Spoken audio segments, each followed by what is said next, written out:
your first child, you're watching them grow up, the child's about 2 years old. You go through your day-to-day life, you play with the child, you cuddle the child, give them kisses, get them ready for bed, give them a bath, and put them in bed. You have all these hopes and dreams of your kid for a brighter future and lots of things that you wish for them to do, lots of plans that you're going to do in the future with them. And then all of a sudden you wake the child up and you notice something's a little bit different. How would you feel if your child never gave you eye contact? How would you feel if your child didn't like to be touched? How would you feel if your child didn't smile at you and you smiled at them? How would you feel if they never said a word, not even an I love you?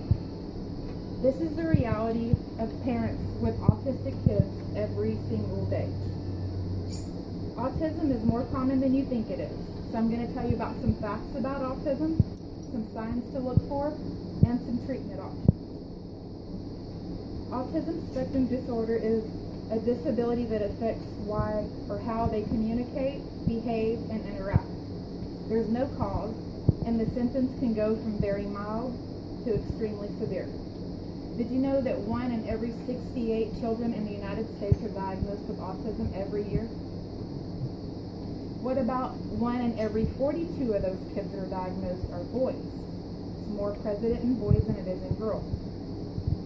Did you know that the average cost for autism if you have intellectual disabilities is $2.4 million a year? Or that if they don't have intellectual disabilities, it's $1.4 million a year. All those statistics I found on the Centers for Disease Control and Prevention. Now that I've told you about some facts about autism, here's some things to look for.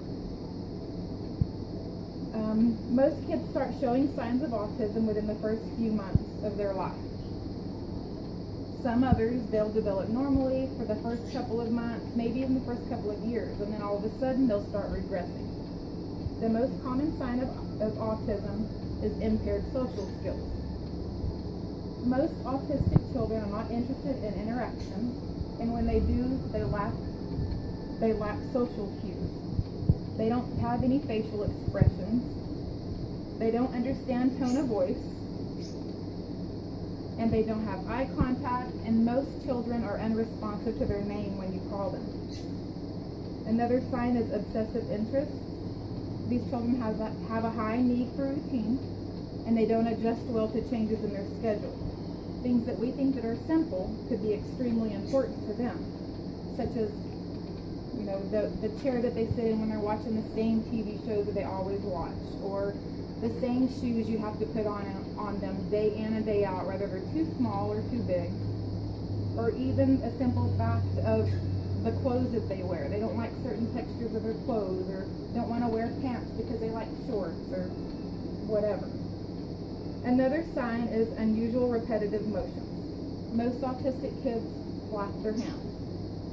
When they notice something that they're really intrigued with, they'll flap their hands and they'll stare at it. A lot of them sit and just continuously rock back and forth.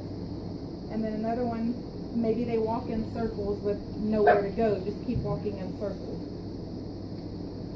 They also repeat phrases exactly how they heard somebody say them, or a TV show, they'll repeat it exactly how they heard it. All these statistics that I found on Autism Speaks. Now that you know some signs of autism, here's some things for treatment. Although autism cannot be cured, there are some things that you can do to help them cope with their daily life.